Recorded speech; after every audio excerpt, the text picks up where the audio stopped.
What's up, y'all? Y'all already know what time it is. It's spooky season. We back with another video, okay? So anyway, as y'all can see by the title below, this is a subscriber scary story video.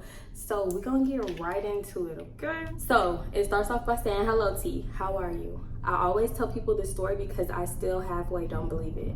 A couple of years ago, working as a CNA at a nursing home, this particular nursing home had 3 wings. One for short-term stay and the other 2 were for long-term wings. I worked the 3rd shift, 11 p.m. to 7 a.m. on the short-term wing. This wing was more for people who just had surgery and needed a house, rehab, or hospice, which is in or life care.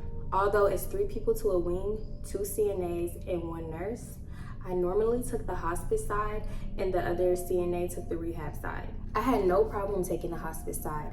I've watched a lot of people transition and seriously not need to get religious or anything, but like that, I swear you can tell when someone's soul has left their body.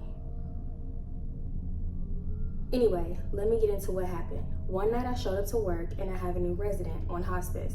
We'll call him John. John is an older white male suffering from liver disease. A side effect of liver disease is jaundice, which gives your skin, eyes, and nails a yellowish tint. John was in his end stages of liver disease and his skin was really yellow. He could walk for a couple of minutes before he got tired and could talk. He was basically independent. I was told that he came to the nursing home because he didn't have any family and didn't want to die alone. Okay, so a week has gone by and he's still declining. He's not getting out of bed anymore, but he keeps telling me he can't breathe. I checked his oxygen levels and they looked okay. He really shouldn't have been having a problem breathing. I kind of think he was having a panic attack. So I checked it on his other hand to be sure and it's really low. I tell him I'm going to check with the nurse to see what she says. This man begs me not to leave the room. This man begs me not to leave him because he does not want to die alone. I don't want to leave him, but I have to report this to the nurse, and I have other residents to attend to as well. I go back to the nurse and she's sitting at the nurse's station reading a book. I let her know what's going on and she says, okay, I'll go check on him. I stress to her that he may be panicking because he does not want to die alone. Okay, so I'm tending to my other patients. About an hour passed and I walk back by the nurse's station and I ask, did she go check on him? And she says, not yet. That low-key pissed me off. Anyway, I go to his room and this man passed away.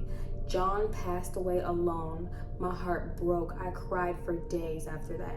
I bet you are wondering, how is this spooky? This story ain't over yet, dang. I returned to work 3 days later and I have a new resident in the room where John was. We'll call him Earl. Earl was on hospice as well. Earl could not walk, but he seemed fine otherwise. Earl was needy. He stayed pressing the button, calling me for no reason. And when he wasn't pressing the button, he was yelling to the top of his lungs. He would yell, help, somebody help me, help me. Pause. My grandma used to do that. I'm really trying not to get emotional because I know like exactly what you're talking about. That kind of happens when the end is coming. I don't know what they see. I don't know what's going on, but it's hard. I would go in his room and he would just stare at me and I would stare at him like, what? He would say nothing. He was low-key getting on my nerves because he was waking up the other patients in the hallway. So this one particular time, Earl starts to yell again. Somebody help me, somebody help me. So I go into his room, lean over his bed and tell him, Earl, either you tell me what's wrong or you go to sleep because I'm not coming in here next time you yell. Earl had his covers pulled up to his neck and he whispered something. I lean in and I'm like, what? He points to the corner and says, the yellow man keeps bothering me. Bitch, I look so... I'm so sorry, y'all. I'm trying to keep this spooky, but she keep making me want to laugh and I keep having to stop and hold my composure. I looked around so fast like, what the fuck you mean? I don't see no man. I'm sorry. I just know he's talking about John. John is dead. John died a couple of days before Earl got here. They never crossed paths. So how is John in a corner bothering Earl? I got my ass out that room so fast. Sorry, Earl, you on your own, bruh. Oh my God. For the remainder of my time working there, I did not go back into that room alone. I was convinced John was haunting it because he died alone. Earl said yellow man and John was really yellow. I've never seen anyone that jaundiced before, that had that kind of jaundice before. I quit a couple of weeks later after the nurse unalived my great uncle. That's another story. Hope you enjoy this little story. I hope it's not overly scary, but it gives me the creeps. That's crazy. And the fact that you work in a nursing home, those are really haunted. I'm not even like a skeptic when it comes to that. So you didn't mention your name, at least I don't see it in the email, but thank you so much for sending in your story. I really enjoyed reading it. We're gonna get right on into this next story. Okay, so this story starts off, "Hi T, my name is Marvelous. I love your channel." So boom, it was Valentine's Day of 2020, right before the C word hit, and I had to be 18 at the time. Just because I was 18 does not mean I was trying to leave the house whenever I wanted. Girl, I was. So my boyfriend at the time we can call him GC. Me and GC were leaving out the house that night, and I had snuck out the house without letting my mom know. My phone was on 20% and it had to be around 11 p.m. I left the house expecting to be back before my house goes to sleep, so I wasn't exactly worried about charging my phone. Keep in mind that at the time we had moved to the neighborhood about a week ago. I leave to get in the car with CG and we head off. Something happens and we got stuck about a block over from my house. We're calling because we couldn't get the car unstuck. This goes on for about a good hour and a half, and now it's around 12. By the time my mom notices that I'm missing, she texts me and told me that she was very angry. I didn't let her know I was leaving. I tell him my mom texted me and he offered to walk me home. My phone is on about 3% now, but I'm not thinking anything of it because he's walking me home. He carries me on his back until we make it to my street, and then he asks me, do I got it from here or would I like him to walk me home? I declined because I didn't want my mom to yell at me in front of him. So I started walking down the street that I thought I lived on, and he walks away. I'm walking and walking, but I don't see my house. I proceed to start walking in the opposite direction, and this car's lights pop on. I got scared and I pull out my phone and acting like I was talking on it. I walk past the car on the opposite side of the road and I'm walking fast. I still don't see my house, so I start walking back down the way that I came from. I wear glasses, by the way, and they were in my room at home, so I start getting scared because I think that at this point the car has caught on to the fact that I don't know where I'm going. The car starts up and the person pulls up and asks me, do I need a ride?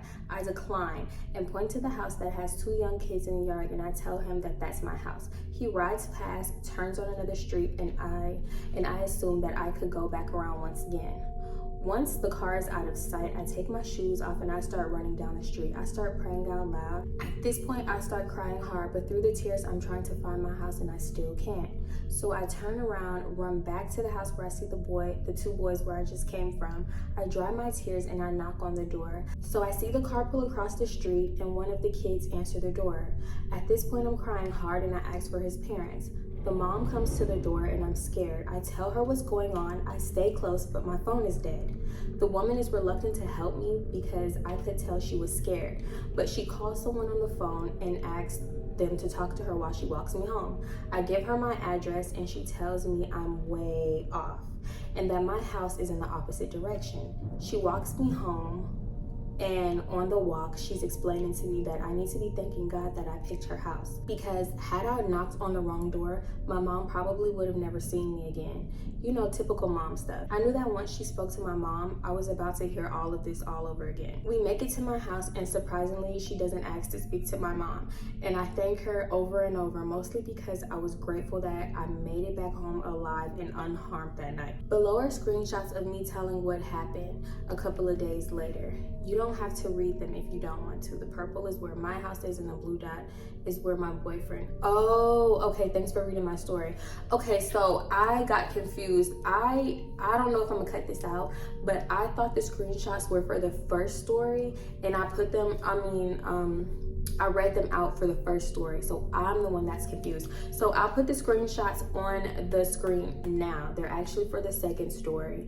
And this is, what is this, like not Google Maps, Apple Maps of where you were and where you actually live. So you said, I don't know how I ended up in that area, running around crying for damn near 15 minutes, crying my eyes out because a car was following me and a man had a hat on and he called me. I couldn't see anything. The only thing that kept going through my head was, you study cases like this so many times. If you let somebody unalive you, you're dumb. And this And this is her other post. It's from her close friends. It looked like it happened. Well, she said it was a few days later, so she posted this February 19th. And I'll put it on the screen too, so you guys can read it. Girl, I'm so glad you made it home safe and nothing happened to you. For one, it was very, very late. For two, I know your boyfriend offered, but I feel like he still should have walked you. And if he didn't know that your phone was about to die, he should have informed him that your phone was about to die, so he could have stuck with you. And maybe you could have used his phone. That's crazy. I'm glad nothing happened, girl. I've been in situations like that too. And I can just only thank God that I'm here today and safe, because I've been in predicaments. So yeah, thank you, girl, for sending in your story. Thank you to the first person that sent in their story. I really appreciate it, and I really love reading your little creepy stories. Okay, the first story with John and the jaundice, listen, that was creepy, because I went to school with somebody that had jaundice, but I don't think he had it that bad, because the yellowing was only around his eyes. So I'm pretty familiar with it, but him passing away, nobody checking on him saying that he didn't want to go alone. I know y'all be tired, and I know John was working your little nerves, but just next time, I really feel like, because I went through a situation like this, and I kind of felt like I wanted to be there, and I don't know, it just hurt. But I know John wasn't your family or nothing. I'm referring to my grandma. But next time, if they say they don't want to go alone, just try to be there with them. And I know you told old girl to check on them and she didn't do her little job.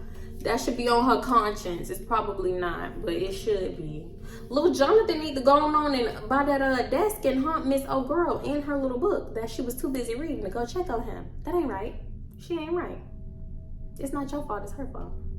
No, I'm playing. I ain't blaming nobody. But anyway, thank y'all so much for sending y'all stories in. I love this. I can't wait to read more, because y'all really sending them in, and I really appreciate it. I'm gonna try to do 2 a video, so y'all keep sending them in.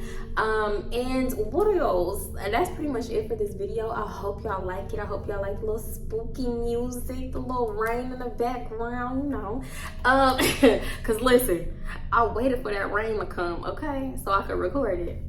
Anyway, if you like this video, please give it a thumbs up. Leave anything in a comment: a pumpkin, a ghost, anything, a skull, some bones, I don't know, a chicken, I don't know. Leave it in the comments. It's well appreciated. I greatly appreciate y'all commenting. Make sure you are subscribed and you have your bell notifications on so you can know when I post, because I'm gonna just be posting at any old time, okay? Anyway, thank y'all so much. Y'all already know I love y'all so much. I don't gotta tell you twice. Bye. I'm sorry. I'm really trying to keep Spooky T as a character, but you really cracking me up.